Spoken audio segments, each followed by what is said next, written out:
Hour 2 Overdrive continues, brought to you by FanDuel, bringing you everything from the opening line of the final score. Bryan Hayes, Frankie Corrado, and one half of a team that's reeling right now. Reeling! Wilson is reeling. Luke Willson in studio. What's happening? How are we doing? You know what? I got to salute Patrick Mahomes. I got to salute him. Him taking it, basically a knee on the 2-yard line. That's a brilliant play last night. That's a winner. It's an L for you. And it's an L for me. Admittedly, I had taken the Chiefs, I think, -7.5 or -8. I can't remember what the line was on Friday. And if he walks in, which he could have, literally walked, he could have moondanced in. They cover the number. Yeah. They were up 17-0 at one point. But it's just brilliant football IQ. And on top of it, keeps his defense off the field. Like, that doesn't come up enough because his defense would have to put their helmets on, go back on the field. Fair. Brilliant football last night. And it is brilliant football, Hayes. I agree, but part of me actually doesn't like it. And the reason I say that, I mean, I loved it last night because I was sweating. Mm-hmm. Obviously, Timo and Wilson was 1-1 at the time. You looked like you might have had an undefeated weekend coming. Mm-hmm. But, and I know we talked about it last week, and I don't want to self-sabotage here, but I think about the time we were on the half-yard line, obviously a different situation. But it's kind of like that old saying for me, like, what's worth more, bird in the hand or two in the bush? Mm-hmm. You really take the game. You got a good defense. Zach Wilson's not a great quarterback, and you put it into your kicker's hands. I'd rather score there. And again, I understand that stats-wise, he made the right play 1,000%. But where I kind of come from is if you would have said, hey, you get second down and half a yard at the Super Bowl, you probably would have been like, hey, that's great too, you know? Yeah. True so enough. that's kind of why I'm like, sometimes I get a little nervous, you know? What happens if the kicker shanks it? Well, I guess, anything is possible in football. But listen, they got the win. The Chiefs, They did. They don't care about the Jets. They don't care about the spread.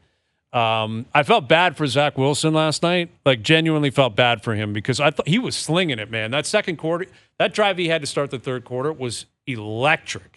Like, he was slinging the ball. He was. Did he man. He made a outperform couple Mahomes of great for you? passes. Like, there were people but then saying he fumbles the ball. I know. And then they don't get the ball back. Okay, so I think we need to pump the brakes a bit on the Zach Wilson. I thought he looked good. He looked good. better, but the bar is so low. Yes. I thought that what we saw yesterday was some of the reasons he was drafted so high. He has a good arm, and it was accurate at times last night. But when you really break down that film, and I was watching it last night, it wasn't like he was sitting there going through progressions, reading coverages.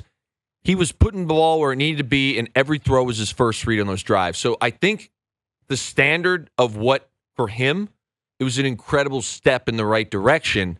But as far as, is this a guy that can win you games? No, I'm not suggesting that. Okay, he still fumbled the snap. That was a botched brutal. snap. What I'm saying is, early on, he missed Garrett Wilson for a TD. yeah, the first quarter he was terrible. The second quarter, his stats went through the roof. That touchdown drive to start the third quarter, that was an impressive drive. Like, he made a couple of really nice throws. And I thought really good reads. But in the end, I saw someone tweet out, I think towards the end of the third quarter, basically saying, I'm here to console you, Jets fans, because you know what's going to happen. You're still going to lose. Something's going to go wrong, and it went wrong. And, Salah's freaking out. I thought the holding call on Sauce Gardner was a bit cheeky, but you look at the tape, he grabs him by the shoulder. Yeah, Sauce said he ran into me. He's like, well, still, he's entitled to the inside of the field, is he not? Yeah, and Hayes, this is another thing. I get that when we rewatch these tapes, it's like this is a hold and this is not a hold. And on the same play, there was an offensive lineman that looked like there was a hold going on. But the reality is there's no clear-cut definition of what is and what isn't a hold. I would say that every single play, there's some sort of holding going on, at least on the offensive and defensive line. So you got to know what these refs are looking for. And what I mean by that, and Pete Carroll would bring us in every year. He'd have a crew of refs come in during training camp, and they'd stay there for 3-4 days, and they'd say, hey, this guy is looking at you. It's not this guy. Know exactly who's going to potentially call a penalty on you. And then to advance that, what is he looking for? Again, we sit here and we get to replay this stuff. They're seeing it live, guys that are running 4.3s ripping down the field. And the problem is when you get the arm over the back, even though it might not have been a hold, it was somewhat of a weak call.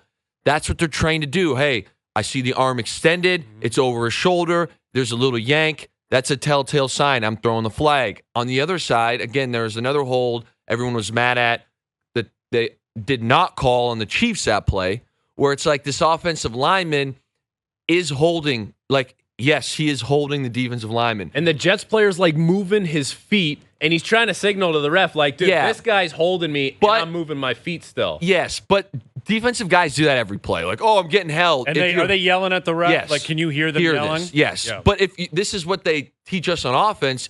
If you keep your hands inside and your elbows tucked in, they're never going to call that. Until you get somewhere where, like, hey, my arm is now extended, the ref will not call that in this league. That's just the reality of the situation. So if I can't remember who it was who was getting held, Frankie, but if he were to like almost embellish it where he can get the guy to, lose his arms, the ref probably throws a flag then. So that's where it gets, you got to know these like nuances of the game. Mm-hmm. I do, like, I'm not a big fan of refs, but both of those are like, they could have won either way, but I see why they called the one and why they didn't call the other based on what they're taught. Yeah. Is that fair? Yeah, that's fair. That's fair.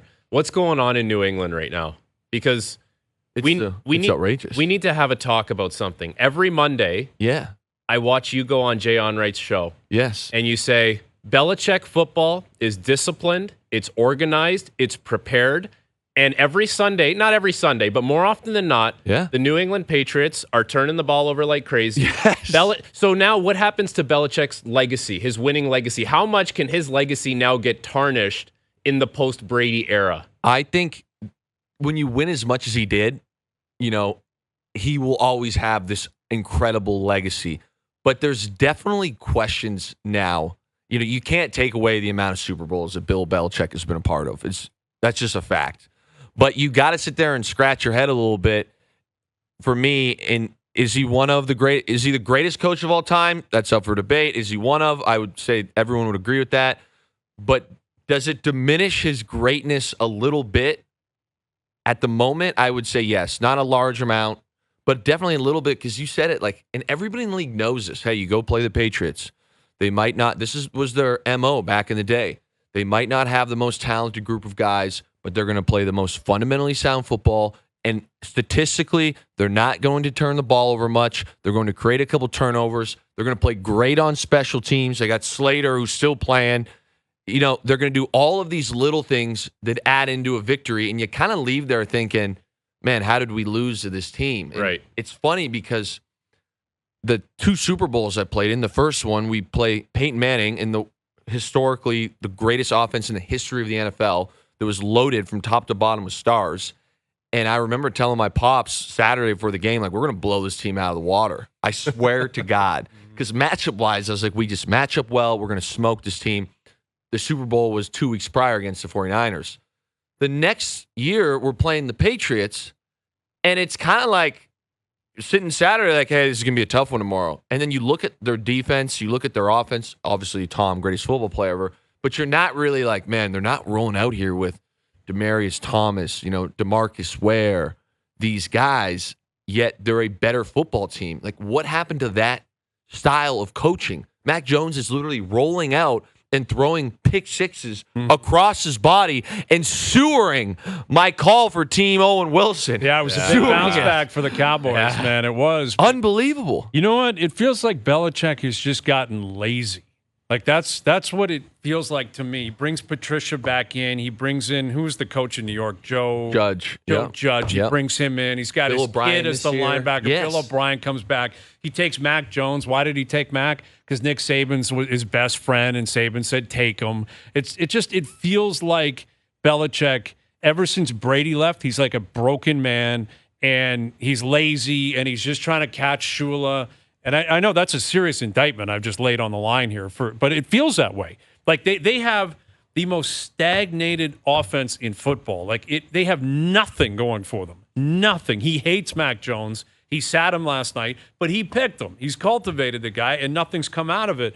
And it just feels like ever since Brady left, and this is why I do think his legacy is going to take a hit here the longer he coaches.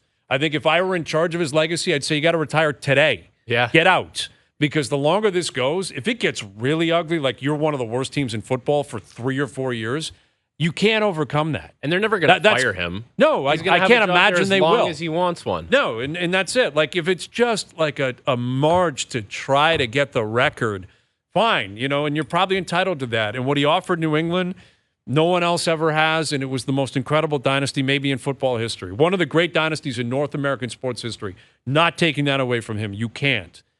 But if you're going to write another chapter, if it's like a few words, that's one thing. If it becomes like page after page after page and it's bad, man. I totally agree. Not good, man. I could not be on more of the same page. And I think you bring up a great point about his coaching staff. You look at Mac Jones' first year, everyone was like, this guy's going to be a star, but he had McDaniels there.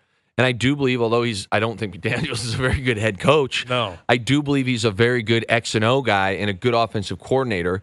And sometimes in this league, head coaches get handcuffed by who they hire, and that's on them. But, it's funny because Matt Patricia ended up being the OC there the next year, which was awful. But a guy who played for Matt Patricia, I actually thought that was the worst thing he did to himself in Detroit, was he kept a few guys, but he brought in a lot of his buddies on the staff that were just simply not prepped to coach at that level at that time. Mm-hmm. Our D coordinator was really... No one wanted him. He was on his way out. He coached for a while, but really hadn't had success in the league. Like I look at, for me personally, he brought in a tight ends coach, and I'm like, how did this guy, get the tight ends job? And he was in the staff at Syracuse when Matt Patricia got his GA role 20 years ago. Mm-hmm. And it's like this guy has literally no history of coaching tight ends and very minimal history of coaching tight ends in the NFL.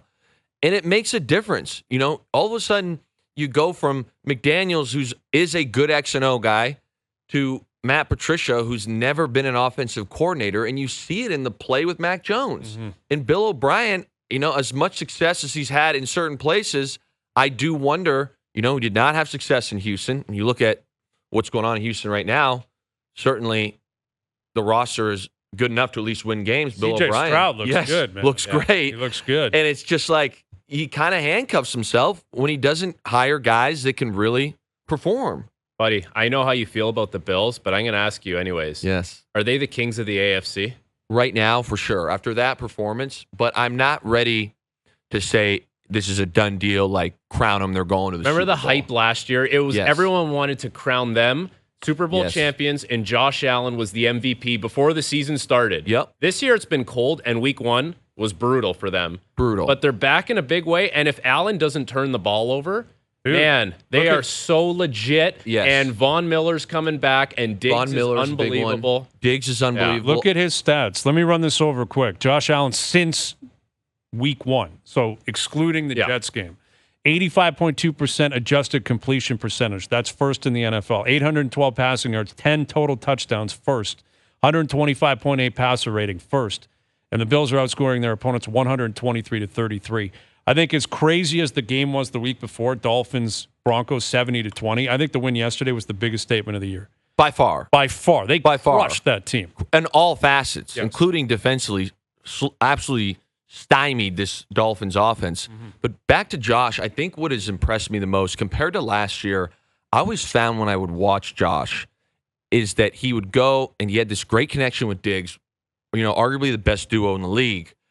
And then in games like yesterday, if the Diggs connection wasn't there, he kind of became Superman, run around, extend the play, let's do some wild stuff. And he's great at that. And it's great to have that option. Yesterday was the first time I felt like he was back there and just kind of letting the game come to him. Yes, obviously Diggs was there, but early on, Knox caught a ball early on. Kincaid was involved. And it doesn't have to be flashy home run plays. I was watching, take the 5-yard stick to Kincaid. You draft this guy, Kincaid breaks a couple tackles, gets 8 yards. Like, that's a great football play that eventually will lead to the big plays to Diggs. And whenever they get Gabe Davis involved, like then all of a sudden they're really cooking. Yeah. Gabe Davis scored early. They had 8 different people catch balls from Josh Allen. And I love the fact, this is why it's a statement win for me. I love the fact that he didn't have to scramble a lot. I remember coming on here last year during that hype train, Frankie, when everyone was like, they're going to win. And a lot of people were like, this guy's whatever, because I said, I don't think they play fundamentally football, playoff winning football. And a lot of Bills fans went nuts. Yesterday is how you win games late in the year. You don't need, last year I thought they were doing way too much of scrambling. They were winning, but scrambling, crazy plays.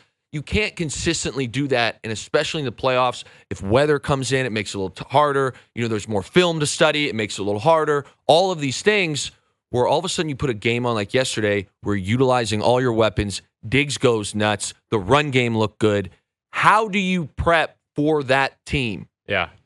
You can't. If you were running that offense, how often would you have Josh Allen calling his own number? Not scrambling, but saying, like, this is an organized play that Allen is running the ball. Like, be a part of the run game there. 2 to 3 times a game. That's it. Yeah. I mean, right now, why risk it? Like, to me, it's clear as day. I mean, Diggs is a phenomenal player. Not trying to take anything away from him. But Josh Allen is in the MVP conversation. Right now, Mahomes has not had his greatest 4 games ever. So you look at Tua, Josh Allen, Mahomes, like Allen's, after last week, I would say is 1-2 with Tua statistically to be the best quarterback in the NFL. If you lose that, all of your hopes and dreams are gone for Super Bowl. So to me, it's like, why? Yes, let's utilize it so teams have to prepare for it, study it, be ready to go. But why even risk Josh Allen getting touched in that situation when you got Diggs, you got Davis? I really like the Kincaid dude. I like the combo of Kincaid and Knox, the tight end, and James Cook. And at running back's been great. And to be honest with you, he's a little bigger, but Latavius Murray still got it. Yeah, he's running well. He still got it. He is. And I've had him on my bench like multiple weeks ago. I'm like, man, this guy's killing me. Couple stories out of the AFC North. I want to get to the Bengals in a moment because you mentioned quarterback play, Super Bowl aspirations. This is wild. I saw this earlier this afternoon. Kevin Stefanski, the head coach of the Browns, because Watson didn't play. Deshaun Watson did not play. Stefanski said this afternoon Watson was medically cleared to play and that it was his call. He said Watson knows his body best and felt like he couldn't go. This guy's making $250 million cash guaranteed, and he's getting medically cleared to play week 4, and he's not playing against the Ravens. I'll be honest. How does he walk back in that room? That was the first time I've heard that. That's what Mary Kate Cabot is as connected as it gets in the Browns. Yeah. And as much as guys like to hate on him right now, I'll just go back to my own experience. Russ was out there where he was barely medically cleared back in the day and would show up like frothing at the mouth. Mm-hmm. Especially I can't even fathom Russell, in our heyday being like, hey, man, and he was banged up some of those years because he took some hits. We were not protecting well. Being like, hey, I'm not feeling 100%. We're playing the 49ers for not obviously it's early, but a divisional opponent that's going to matter late in the year. But you have to play. If there's any chance I can medically be cleared, I'm going. Mm-hmm. So that right there is a very tough pill. I think, for some the people coach went public for a reason. Yeah, Stefanski could have chewed on that and said, not getting into it, he couldn't play. Yeah, he for a reason went on the record because Watson's been terrible this year. Yeah. And they paid him all that money. There's got to be contention in that room anyway because of who he is, what he represents, the money he got. He got a divisional game against the Ravens, which right now looks like it's 1A and 1B in the division. Exactly, the way the Steelers just played. Yes. And, the Bengals look terrible. They look like they're in big, big trouble. Yes. Right? I think Myles Garrett is legitimately banged up. He's playing. Everybody is banged up. Everybody is banged up. At this point, I know it's only 4 weeks in, but every single guy that is playing every snap is banged up to a degree. Dude, I could tell you how that situation would go down in a hockey dressing room. There's some conversations with guys, mostly maybe away from the rink at dinner or something, but guys will be talking about it. Is it the same? You're in the cafeteria, guys are like, is this guy for real? 1,000%. And then the next thing it does, though, is it bleeds into everybody else's decisions. And what I mean by that is, okay, let's say they're down the road. Somebody's, got a contract. They've had a good year. You don't think they remember, hey, Deshaun didn't play. Mm-hmm. Again, why would I go out there and risk it? If I get hurt, I'm going to lose X amount of million. Yeah. It's tough because we don't know the extent, but the fact that their head coach came out and said that he was medically cleared, where my head goes is it just creates a very bad culture for the team. does not create a winning culture. And on the flip side, I know they don't look great, but look at Joe Burrow right now. You think Joe Burrow's healthy? He's playing. And he's playing and doing everything he can. They obviously got drilled last week, but the week before, and they got a win. I mean, he was not healthy out here, medically cleared, doing enough to get his team a W. Yeah. Well, how hard is it going to be for him to get healthy if he plays every week? Like, there's not enough time in the week for him to like rehabilitate, get enough rest, recondition. That's the one that people don't understand is the reconditioning. Yeah. You could get to the point where you go to the facility every day and you're like, okay, I don't feel too bad. You put yourself through the paces and you're like, man, I'm sore leaving and I got to do it again tomorrow. Like you're not at that threshold level. I would imagine that's where he is. I agree, but as a quarterback and when you're making that much money and you're like the main guy, then you go to the medical staff, you go to your coaches and be like, listen, and you've got to adjust as a staff. Be like, hey, we need to cut practice down by 30 minutes and add it to walkthrough because I don't feel great practicing. I got to do everything I can to play on Sunday. Let me get every single walkthrough rep. Give me every single defensive thing. If we got to adjust a little bit of practice, give me that. But I'm not going and practice today. But then again, I promise you, like if you're mature, you're a pro's pro.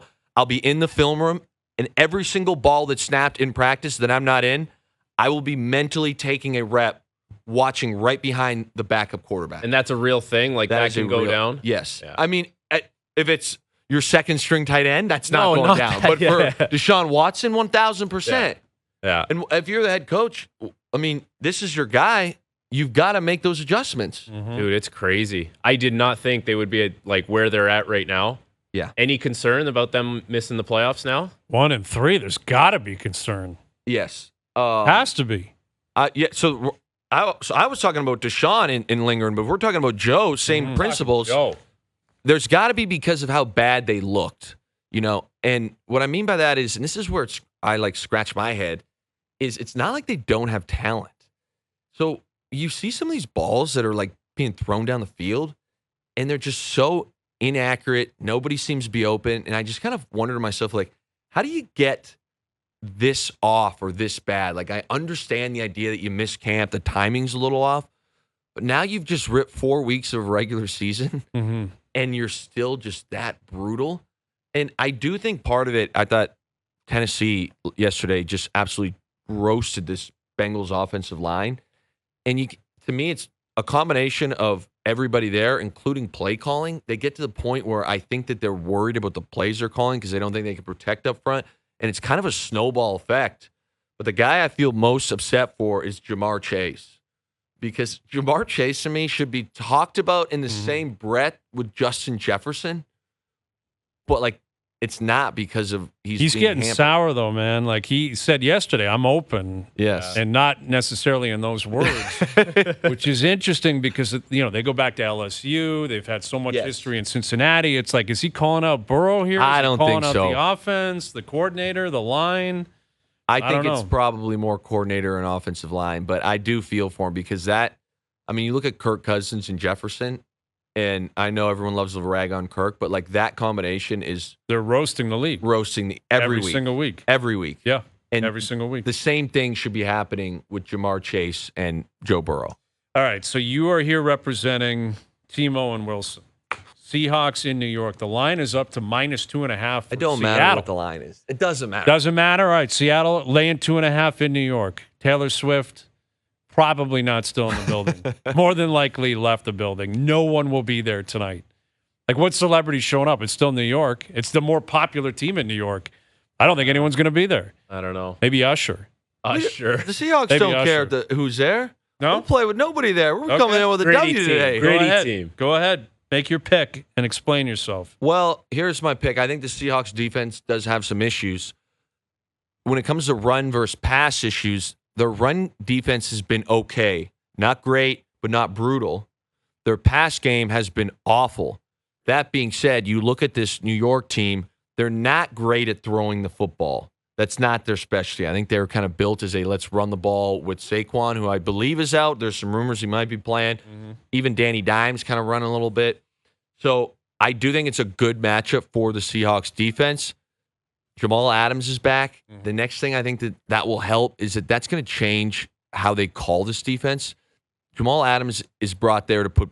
Yes, he's obviously a safety, but they're going to use him a lot in pressure packages. They want to get this guy active. Then we're going to want to get him after Danny Dimes. So just some new wrinkles they haven't seen on film. A little bit of guessing there for Brian Dable and the staff. Plus, I think the Seahawks offense is pretty good. Yeah. They're starting to really come into their own. You look at what they've done post-week 1. They've got 2 wins, one of which was against Detroit, which is seemingly going to be a playoff team. Too there. Put good numbers up. I know it's the Panthers. Put good numbers up there. I think Geno's kind of back comfortable. Mm-hmm. We got a great run game with Walker. I think the new kid Charbonnet is also going to, get some factor in today. And the next thing that I have been surprised about with Seattle, and I'm hoping we see him, is JSN out of Ohio State. Mm-hmm. They haven't really seen him much. Like, I was living in Seattle this summer. That's all anybody talked about. Hey, this guy looked like a star in camp. Every beat writer was saying how this trio of wide receivers is going to be the real deal. So God forbid they start getting JSN going. They've already got DK Lockett. They got a good run game. If the line was -10, I'd still take the Hawks. You're still on Seattle. I love it. All right. I love it. You're loyal to a fault. Laying the points, 2.5. Sidebar, if there was an alternate feed of Taylor Swift and her suite, would you watch that feed for the whole game? Absolutely not. You wouldn't watch that? Hear me out, Frankie. Hear me out. And this is what even got weirder for me yesterday. Who are all these? I mean, I know who they are, but why are all these people in the box with her? Like, would you not feel kind of weird if it's like, hey, I'm going to go watch a football game, but I know I'm going to be on the national feed 35 times? Like, she knows exactly what she's doing. But what about the little, people around, like Hugh Jackman? Hugh Jackman. Give us your theory. That's her boy. I think her and Blake Lively are close. I don't know why I know this. What but about I know Brittany Mahomes right in there? Brittany Mahomes is in there. Now. Yeah, See that? She's a part of the crew. Here's my. No, she's in the crew. This guy's got a big conspiracy theory. He teased it before we came on. I'm a sucker for conspiracy theories. Here we go. All right. It's all a build-up towards her playing halftime of the Super Bowl, and I'll explain why. I know they just announced who's actually playing it, but it's not 2005 anymore. If anyone believes Usher's actually playing halftime, wow, I'm not buying it. Usher has not really been relevant in a long time. Something screams Usher will pay you some money, be the poster boy for a little bit. T Swift is going to roll in. And if the Chiefs make the Super Bowl, she's going to boot him off the stage, and it's going to be T Swift halftime. It's in Vegas, I believe. She's going to start working the Sphere down in Vegas. The Sphere looks electric. The Sphere looks incredible. Yeah, outrageous. Incredible. And I'm not a big U2 guy, but I'd sit through that because that Sphere looks spectacular. You're not a Bono guy? Not a Bono guy. Bono drives me nuts. I'm kind of with you. I'm not a huge U2 not a guy. Bono guy either, at all. Yeah. But that's my conspiracy, is that Usher is up there as a plant. Wow. To get T Swift into the Super Bowl The disrespect halftime. to Usher that the NFL would be honest, showing when they him. said it was Usher, everyone was like, what the hell's going on here? It's not 2003 anymore. I mean, Usher was big in the late 90s. I had a different thinking on it. Let me know. Yeah. They've been trying to get Taylor Swift now for 2 years, right? Remember when Rihanna did it? They were talking Taylor Swift this year. They taught, and then she said no. They found a way to get her in the NFL without making her do the halftime show. And the reason why she doesn't want to do the halftime show is because she doesn't own her full catalog of music yet. Scooter Braun still owns it. So when you play the halftime show, the streaming numbers go crazy. And this guy is going to make a killing off the streaming numbers going nuts. Yeah. So this is their way of getting Taylor Swift in, but not bumping the streaming numbers too far up. And at some point when she owns that catalog, Taylor Swift halftime show. Yeah, Go time. Is this a cold idea here, guys? But like, what would happen if it's like, hey, this year's halftime show is Guns N' Roses? Like, that'd be awesome. That'd be cool. Like, why does it got to be like in L.A.? They did the whole throwback. Snoop, Dre was out there. I think 50 Cent came out. Yeah, he did. It's like, why can't we just be like, hey, I think these guys might have some legal issues, but we're flying in AC/DC and we're ripping Thunderstruck. Yes. Like, let's mix it up a little bit. I agree. Mix it up. Mix it up. Usher, Taylor Swift. I was surprised. Yeah. The Usher threw me off, man. Yeah. Usher, I know he's had a great career. He'll put on a great show. I'm sure he will. Yeah. Metallica? But, Imagine Enter Sandman comes on. Man, come on. Mariano Rivera just walks out. Incredible. I don't know. I don't think it's over yet. I think Taylor Swift, if the Chiefs are in the Super Bowl, she will be involved somehow. What if they lose and now she becomes like the new Drake curse? That's kind of setting up as well, right? Yeah. That now, when she's there, they're 2-0. They barely beat the Jets last night, but a win is a win is a win. Kelsey didn't factor in much to the offense, right? The books love it because everyone was hammering Kelsey props. Oh, and it's probably favored now for no touchdown. All that stuff. Oh, yeah. Yeah. She could be the curse. Anything's possible. What's the Jets' record if Aaron Rodgers is playing? I was talking to my buddies about that today. I think they obviously would have won week 1 probably anyway. I think. Who knows? Maybe the Bills play differently, realizing, maybe the air was sucked out of the balloon for the Bills too. But I think they win that game. I don't think they win in Dallas. Who else have they played? The Patriots lost that. They would have win that. They would have beat them for sure. And they win last night. They probably. I think they might have beat Dallas. I think it's 2-1. Possibly they're 3-0 going into last night. And if they're 3-0, they're probably a 3 or 3.5 point favorite last night. Yeah. Like at a minimum, it's like a pick 'em or a 1 point favorite. Like that was my fun part last night for that small segment where Zach was slinging it pretty well. It's like this team's got weapons. Conklin is a good tight end. Boom, they were feeding him a little bit. Garrett Wilson is a very special player. Lazard is a great big body possession guy. They can run with Breece Hall, Dalvin Cook, Michael Carter, the two spill guys in the backfield. I'm like, man, imagine this offense with A-Rod back there just slinging it. Do you buy into the theory that he thinks, not that he will, he thinks he can return this season? Yes. Aaron Rodgers. That way. You see him last night? Ayahuasca, or is it? Yeah, but he had an Achilles surgery. Like, that does not recover in 4 months. How old is he? Is he 40? He's almost 40. Listen, 39. if there's a guy that's I'm just going to leave this how it is. I'm going to toe the line here. But if there's a guy that's going to be doing something experimental he would. or something futuristic that might work, he's it. Yeah. Yesterday when I saw him over there smirking with his stash, he flung one ball with his crutch in his arm. He's dying to play. It was like there was something about that aura about him where I'm like, he knows something that none of us do.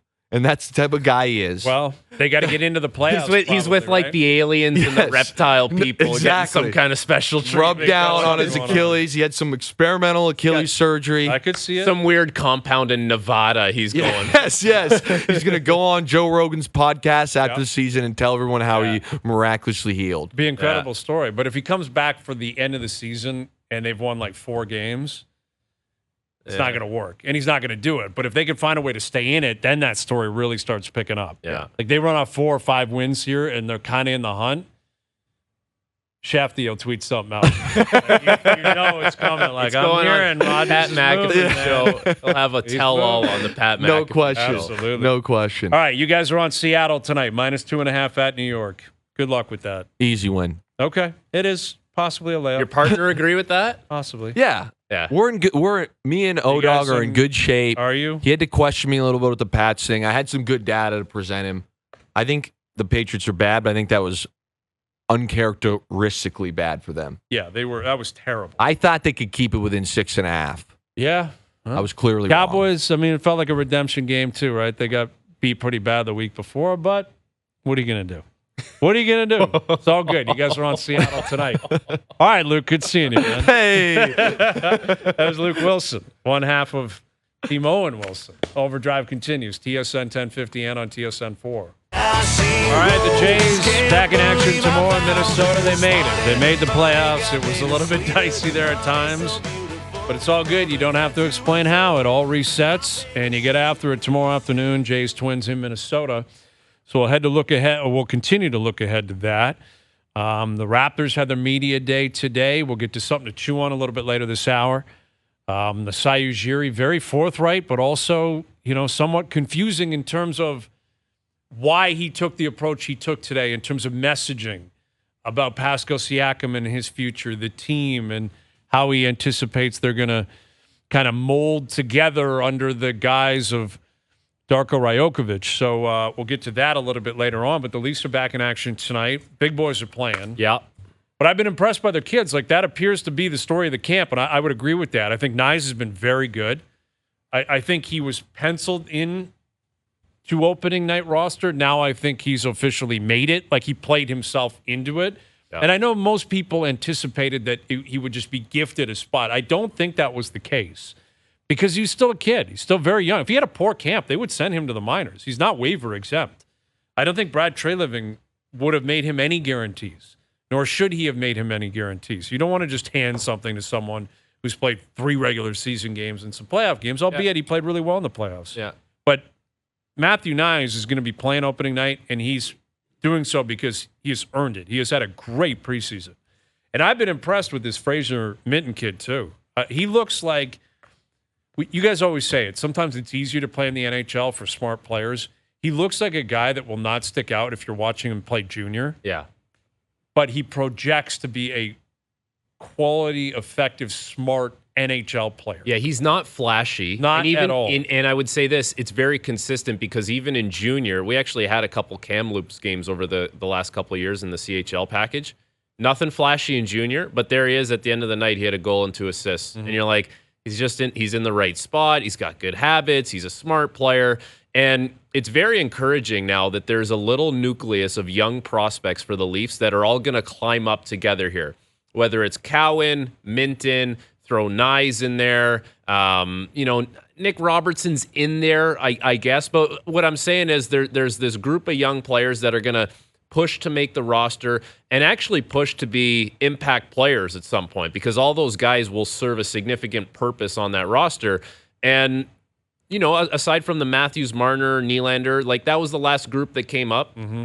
It's not going to have the same high-end skill as those guys, but you need that nucleus to keep pushing their way up from the Marleys, junior, and onto the roster. You've got to have a feeder system. You have to. You can never lose sight of that. And it's difficult to do when you trade as many draft picks as they have over recent years. And it's not that they made the wrong decision. They're in a window. They're trying to make something happen. They made moves that they felt were appropriate. And a lot of times at the deadline, you're like, all right, that makes sense. Yeah. When you don't win, you look back and say, all right, we burned that opportunity at a first-round pick, a second-round pick, whatever it was. But you also need players that can come up, make an impact that are cheap. You need guys on entry-level deals that are going to play for $1 million or less because Matthews is getting paid and Marner's getting paid and Tavares, and if Nylander sticks around, he's getting paid.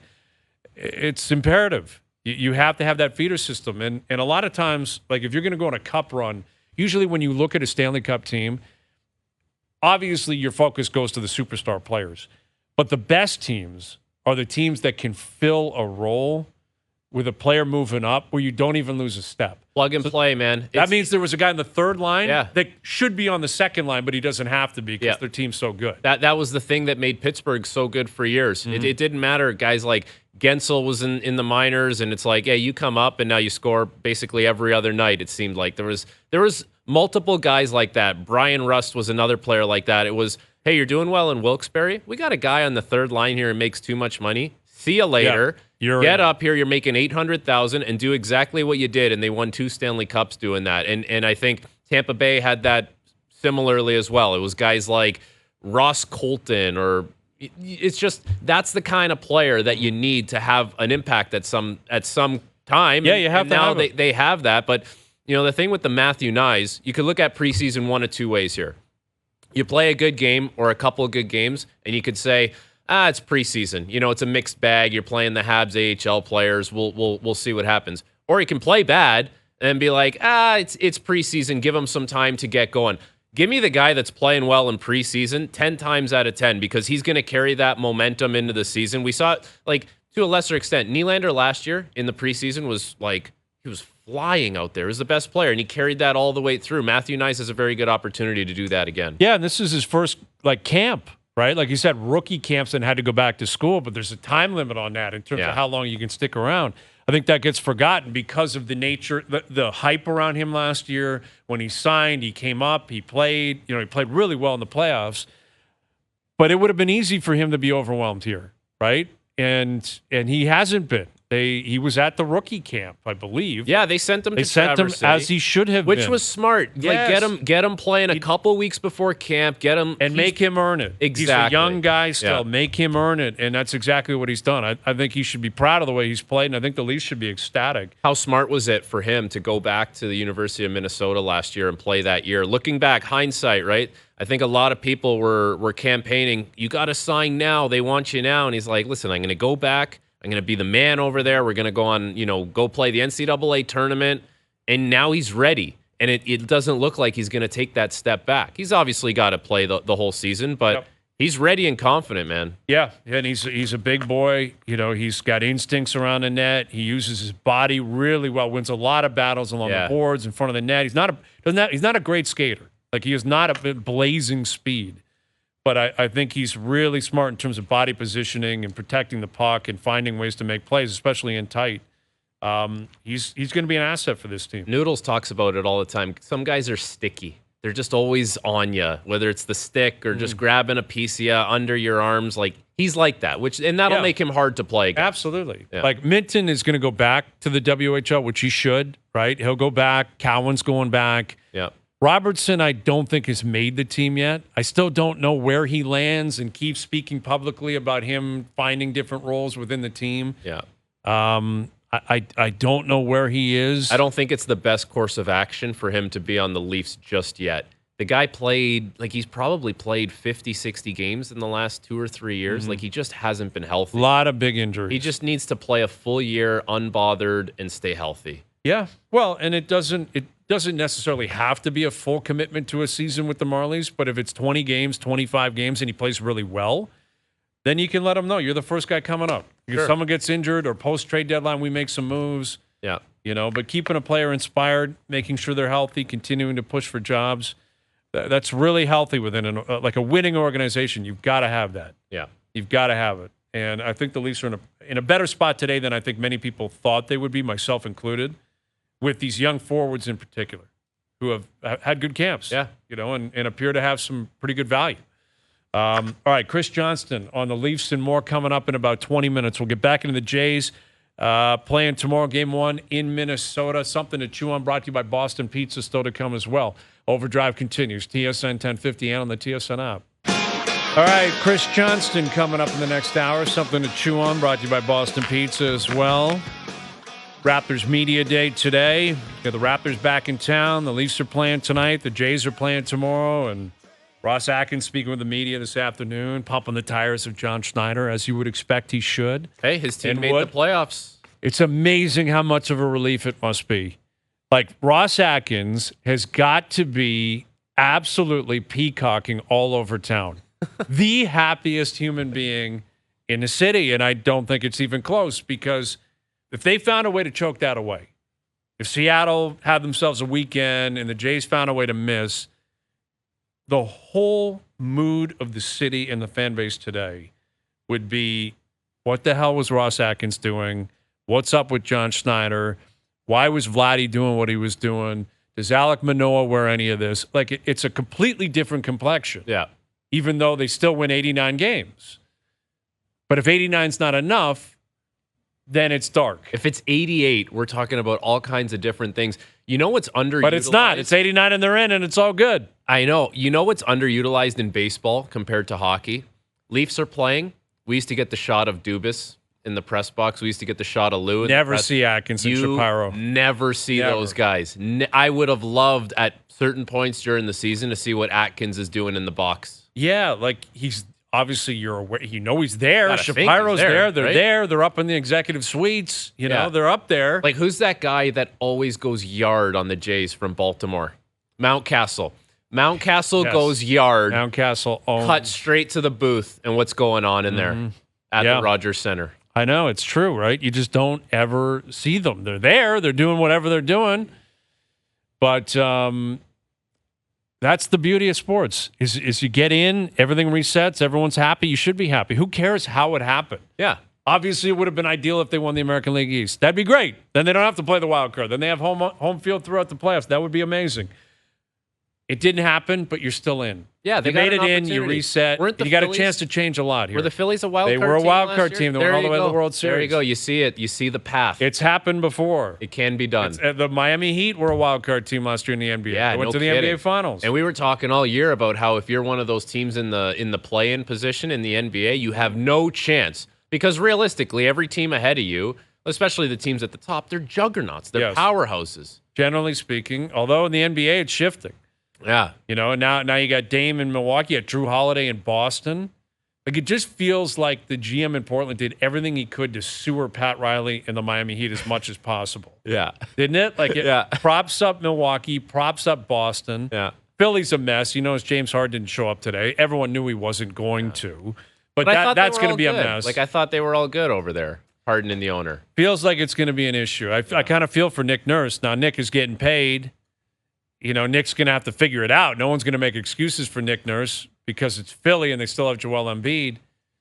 But Harden is going to sewer this situation. Like, he is going to do whatever he thinks he has to get out. Dude, he knows. It's going to get uglier before it gets prettier. He knows the blueprint for that. He's written a book. Yeah, exactly. Right? He wrote the book. He's like Brandon Pridham. He wrote the salary cap. Yeah, he did. But the thing is, this one feels like I think he's pushing his luck a little bit too. He's not the same guy from 3 or 4 years ago. And also, I don't know. The NBA doesn't need James Harden anymore. I also don't know if a good team is going to be that desperate to bring in James Harden. Why would you pay for James Harden? They got their own guys that they're happy with. Like Harden's he plays. He shows he wants to play. There's no load management. He can still score. He's still a brand name. He'll sell tickets. But he's got a history of being a guy who flames out in the playoffs, just like he did this past year again. And he's going to be a pain in the ass. Yeah. He's going to get there, and eventually he's going to want to leave. Yeah. Who's taking that on? You just don't know when the expiry date is. They're right. It's inevitable. It's coming, though. It's coming. It's just a matter of time. Final hour coming up. Chris Johnston will join us back into the Jays, back into the Raptors Media Day as well, the Monday Nighter tonight. OverDrive continues. TSN 1050 and on the TSN app.